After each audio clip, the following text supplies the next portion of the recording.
ಸಿದ್ದರಾಮಯ್ಯನವರೇ ಅವ್ನು ನಾಳೆ 16ನೇ ಸ್ಥಳ ನಿಮ್ಮ ವಿಧಾನಸೌಧ ತೋರಿಸ್ತಾನೆ, ಅಲ್ಲಿ ನೀವು ಗುಂಡಿ ಆಗಿದ್ದೀರಾ ಅಂತ ಹೇಳಿ ನಾನು ಕೇಳ್ತೇನೆ. ನೀವು ಕೂತಿರುವ ವಿಧಾನಸೌಧದ ಕೆಳಗಡೆ ಕೂಡ ಹೆಣಗಳು ಹೂತಿದ್ದೇವೆ ಅಂತಕ್ಕಂಥ ಮಾತನ್ನ ಆ ಅನಾಮಿಕ ಬಂದು ಹೇಳಿದ್ರೆ ನೀವು ಅಲ್ಲಿ ಗುಂಡಿ ತೆಗಿಸ್ತಕ್ಕಂಥ ಕೆಲಸ ಮಾಡ್ತೀರಾ?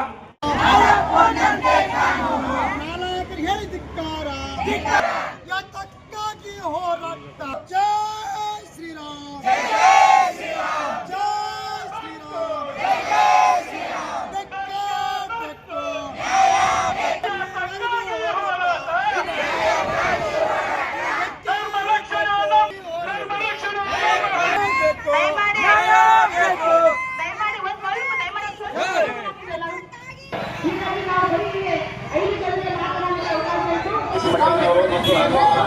ಸಂಘಟಕರು ಸುಮಾರು ಒಂದು 5 ಜನ ನೇತೃತ್ವಗಳು ವೀರೇಂದ್ರ ಹೆಗಡೆ ಅವರ ಬಗ್ಗೆ ಅವಹೇಳನಕಾರವಾಗಿದೆ ಮತ್ತು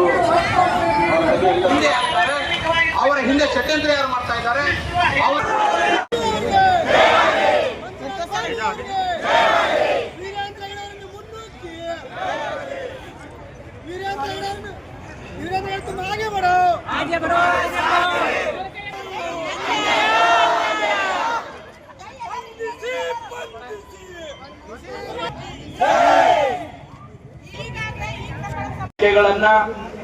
ಅನೇಕ ಯೂಟ್ಯೂಬ್ಗಳ ಮುಖಾಂತರ, ಸೋಷಿಯಲ್ ಮೀಡಿಯಾಗಳ ಮುಖಾಂತರ ಇವತ್ತು ಧರ್ಮಸ್ಥಳವನ್ನ ಚ್ಯುತಿ ತರಬೇಕು, ಆ ಧರ್ಮಸ್ಥಳದ ಮೇಲೆ ಜನರ ಭಾವನೆಗಳಿಗೆ ಚ್ಯುತಿ ತರಬೇಕು ಅಂತಕ್ಕಂಥ ಕೆಲಸ ಅನೇಕ ಜನರು ಮಾಡ್ತಾ ಇದ್ದಾರೆ. ಇದ್ರ ಹಿಂದೆ ಯಾವ ಷಡ್ಯಂತ್ರ ಇದೆ ಅಂತಕ್ಕಂಥದ್ದನ್ನ ಮೊದಲು ಪತ್ತೆ ಹಾಕಬೇಕಾದಂತ ಕೆಲಸ ಸರ್ಕಾರ ಮಾಡಬೇಕಾಗಿತ್ತು. ಆದ್ರೆ ಕಾಂಗ್ರೆಸ್ ಸರ್ಕಾರಕ್ಕೆ ಕುಂಟು ನೆವ ಬೇಕಾಗಿತ್ತು. ಇವತ್ತು ಒಂದು ಷಡ್ಯಂತ್ರದ ಫಲವಾಗಿ ಆ ಅನಾಮಿಕ ವ್ಯಕ್ತಿಯನ್ನ ಸರ್ಕಾರವೇ ಕೋರ್ಟಿಗೆ ಕಳಿಸಿ SIT ರಚನೆ ಮಾಡೋ ರೀತಿಯಲ್ಲಿ ಮಾಡಿ ಇವತ್ತು ಹಿಂದೂ ಧರ್ಮಕ್ಕೆ ಚ್ಯುತಿ ತರ್ತಕ್ಕಂತ ಕೆಲಸ ಇಲ್ಲಿರ್ತಕ್ಕಂಥ ಕಾಂಗ್ರೆಸ್ ಸರ್ಕಾರ ಮಾಡ್ತಾ ಇದೆ ಅಂತಕ್ಕಂಥ ಮಾತನ್ನ ನಾನು ಈ ಸಂದರ್ಭದಲ್ಲಿ ಹೇಳ್ತೇನೆ.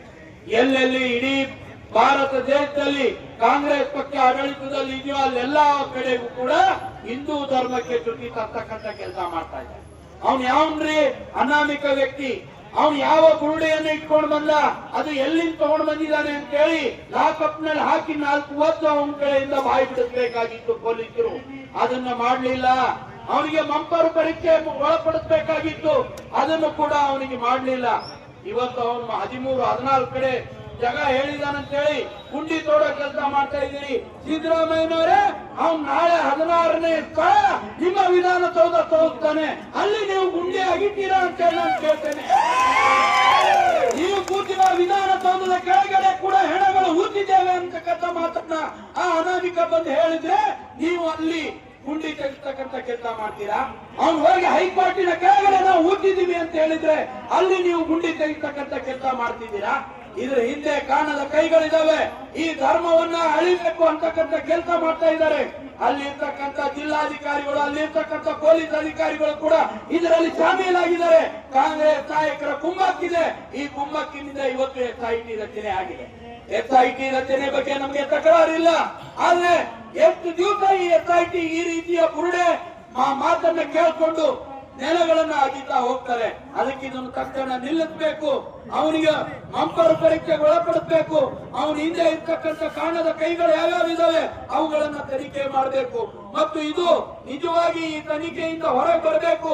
ಸೌಜನ್ಯ ಪ್ರಕರಣ ಇರಬಹುದು ಮತ್ತು ಅಲ್ಲೇನು SIT ರಚನೆ ಆಗಿದೆ, ಇದರಿಂದ ನಮಗೆ ನ್ಯಾಯ ತಿಳ್ಕೋದಿಲ್ಲ, ಇದನ್ನ CBI ಒಪ್ಪಿಸಬೇಕು ಅಂತಕ್ಕಂಥ ಮಾತನ್ನು ಕೂಡ ನಾವು ಈ ಸಂದರ್ಭದಲ್ಲಿ ಹೇಳ್ತೇವೆ. ಮತ್ತು ಧರ್ಮಸ್ಥಳಕ್ಕೆ ಯಾರೇ ಚ್ಯುತಿ ಮಾಡಿದ್ರು ಕೂಡ ಧರ್ಮಸ್ಥಳಕ್ಕೆ ಚ್ಯುತಿ ಆಗೋದಿಲ್ಲ. ಯಾಕೆಂದ್ರೆ ಕೋಟ್ಯಾಂತರ ಭಕ್ತರು ಧರ್ಮಸ್ಥಳದ ಮಂಜುನಾಥನ ಮೇಲೆ ವಿಶ್ವಾಸವನ್ನು ಇಟ್ಟಿದ್ದಾರೆ. ಅವನ ವಿಶ್ವಾಸವೇ ಅನೇಕ ಜನರು ಉಸಿರಾಗಿದೆ. ಹಾಗಾಗಿ ಆ ಉಸಿರು ಇರೋವರೆಗೂ ಈ ಕೋಟ್ಯಾಂತರ ಜನ ಹಿಂದೂಗಳು ಆ ಧರ್ಮಸ್ಥಳಕ್ಕೆ ಚ್ಯುತಿ ಮಾಡೋದಕ್ಕೆ ಬರೋದಿಲ್ಲ, ಕಳಂಕ ತರೋದಕ್ಕೆ ಬಿಡೋದಿಲ್ಲ ಅನ್ನುವಂತ ಮಾತನ್ನು ಈ ಸಂದರ್ಭದಲ್ಲಿ ಹೇಳಿ ಸರ್ಕಾರಕ್ಕೆ ಆಗ್ರಹ ಮಾಡ್ತೇವೆ. ತಕ್ಷಣ SIT ಯಾವುದು ಏನ್ ತನಿಖೆ ನಡೀತಾ ಇದೆ ಅದನ್ನು ನಿಲ್ಲಿಸಬೇಕು, ಮಂಪರು ಪರೀಕ್ಷೆ ಮಾಡಬೇಕು, ಆ ವ್ಯಕ್ತಿಗಳನ್ನ ಹಿಡಿದು ಒಳಗೆ ಹಾಕಬೇಕು ಅನ್ನುವಂತ ಆಗ್ರಹವನ್ನು ಮಾಡಿ ನನ್ನ ಮಾತಿಗೆ ವಿರಾಮ ಕೊಡ್ತೀನಿ. ಬೋಲೋ ಭಾರತ್ ಮಾತಾ ಕೀ.